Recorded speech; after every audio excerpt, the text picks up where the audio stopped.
Dan ini teman Nurul Sri dan Khalifah Ardea. Nama saya Akmal Rifki. Nama saya Yasmut Jabar. Kita mau kemana sih, Mai? Jadi kita ingin mengunjungi salah satu lembaga dari lembaga wakaf, yaitu Lajismu. Dan kita juga akan mewawancarai dari salah satu pegawai Lajismu. Stay tune. Bismillahirrahmanirrahim. Assalamualaikum warahmatullahi wabarakatuh. Kenalkan, nama saya Akmal Rifki dan saya bersama teman saya Yasmut Ansari Abdul Jabar dengan kakak. Saumirah Maulia. Terima kasih atas waktunya udah menyempatkan buat kelompok kami bertanya-tanya tentang lembaga wakaf. Boleh sebelumnya saya bertanya dulu latar belakang dari visi misi lembaga wakaf di Muhammadiyah. Perkenalkan, nama saya Saumi. Saya sebagai administrasi keuangan di lembaga zakat Muhammadiyah. Lazismu itu lembaga amil zakat, infak dan sodako Muhammadiyah. Dan kita Lazismu Muhammadiyah, cabang Muhammadiyah Kebayoran Baru. Lazismu ini bergerak di bidang sosial dan melayani dan menerima zakat, infak dan sodako dan disalurkan kepada orang yang berhak menerimanya sesuai 8 asnaf zakat. Dan kita ini penyaluran zakatnya itu di bidang ekonomi, bidang sosial, bidang kemanusiaan, dan dakwah. Silakan, boleh bertanya. Terus di Lajismu ada wakaf apa aja sih, Kak, yang ada di Lajismu? Wakaf apa aja? Kalau di Lazismu sih kebanyakan kita menerimanya wakaf tunai ya. Nah, wakaf tunainya itu kita salurkan ke bidang-bidang ekonomi, bidang sosial, bidang kemanusiaan, dan bidang dakwah.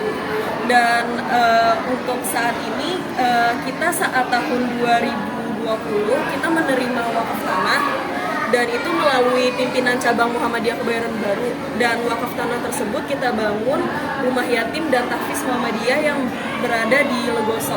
Jadi rumah yatim tahfiz Muhammadiyah ini kita gunakan untuk pembelajaran Al-Quran, tahfiz khusus anak yatim dan piatu. Dan kita biayai juga selain untuk program tahfiz tersebut, kita biayai juga untuk bidang pendidikannya seperti sekolah.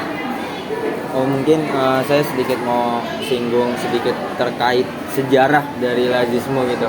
Gimana cara terbentuk Lajismu atau berdirinya Lajismu mungkin? Kalau Lazismu pusat itu kan berdiri pada tahun 2022 dan dilatar belakangi karena untuk penghimpunan zakat, infak dan sodako dan penyaluran supaya sentral gitu. Nah, itu tahun 2022. Nah, kalau Lazismu Muhammadiyah Kebayoran Baru sendiri itu berdiri di tahun 2015, tepatnya di tanggal 15 Juli 2015. Dan sebelum didirikannya Lazismu Kebayoran Baru ini, untuk penghimpunan zakat, infak dan sodako itu dari unit sekolah masing-masing deh. Jadi dari TK, SD, SMP, SMA, nah, mereka menghimpun masing-masing. Lalu dari cabang itu menyalurkan ke penerimanya. Nah, maka dari itu latar belakangnya didirikan Lazismu Kebayoran Baru untuk mensentralisasikan. Jadi Lajismu ini termasuk baru ya dari apa sih, dari tahun 2022, berarti ya bisa dibilang baru. Dari kalau yang pusat itu tahun 2002 dan kalau Lazismu Kebayoran Baru berdirinya tahun 2015. Oh, tahun 2015 dan 2002. Iya. Kalau harapan ke depan kakak kira-kira untuk Lajismu itu apa ya? Kalau untuk harapan kedepannya sih semoga selalu menebarkan kebaikan, lalu juga maksimal untuk penghimpunan zakatnya dan maksimal juga untuk pendayagunaannya di bidang ekonomi, sosial, kemanusiaan dan dakwah. Terima kasih kakak. Mungkin nanti akan dilanjut oleh teman saya lagi. Terima kasih atas waktunya kak. Tadi kan udah wawancara sama dua teman kita. Sekarang saya Nurul Sri dan juga Saya Khalifah Ardea. sebelumnya maaf Bu, mau menanyakan terkait prosedur penerimaan wakaf di Lajismu itu bagaimana? Kalau untuk prosedur penerimaan wakaf bisa langsung datang ke kantor Lazismu Muhammadiyah Kebayoran Baru. Nah, nanti untuk pewakif itu kalau pewakif itu yang menunaikan wakaf ya, bisa menulis form dan data-data yang diperlukan oleh Lazismu. lalu Lazismu berkoordinasi dengan pimpinan cabang Muhammadiyah Kebayoran Baru. Nah, lalu untuk penunaian wakaf tersebut bisa diproses. Nah, wakafnya kita membebaskan sih, bisa dalam bentuk tunai atau dalam bentuk materi begitu. Nah, tapi kita seringnya itu menerimanya itu wakaf tunai.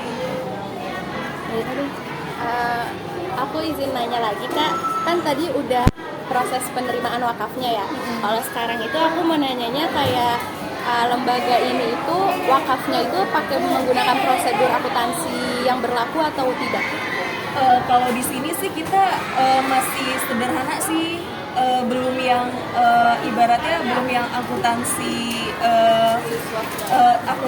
yang dalam-dalamnya gitu. Kita masih yang sederhana, tapi ibaratnya tersusun rapi lah untuk pos-posnya, seperti contohnya macam-macam zakatnya atau penerimaannya seperti apa. Tapi kalau misalnya di Lazismu Pusat sih sudah terakuntansi banget. Sama gimana sih lembaga wakaf ini itu dia dalam proses transparansi dan akuntabilitasnya ke bagian dalam menyusun pelaporan keuangannya tuh kayak gimana Kak?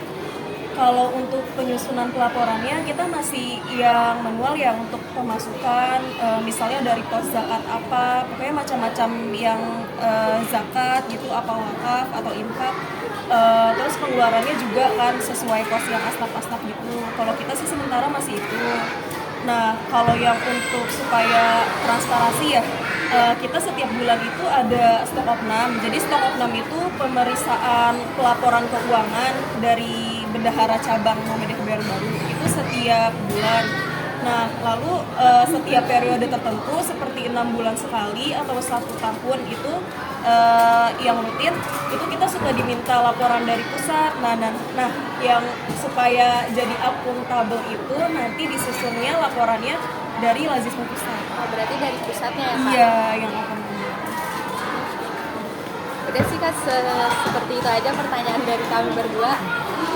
Terima kasih ya Kak atas waktu dan kesempatannya. Iya, terima kasih. Terima kasih telah menonton video dari kelompok kami. Wassalamualaikum warahmatullahi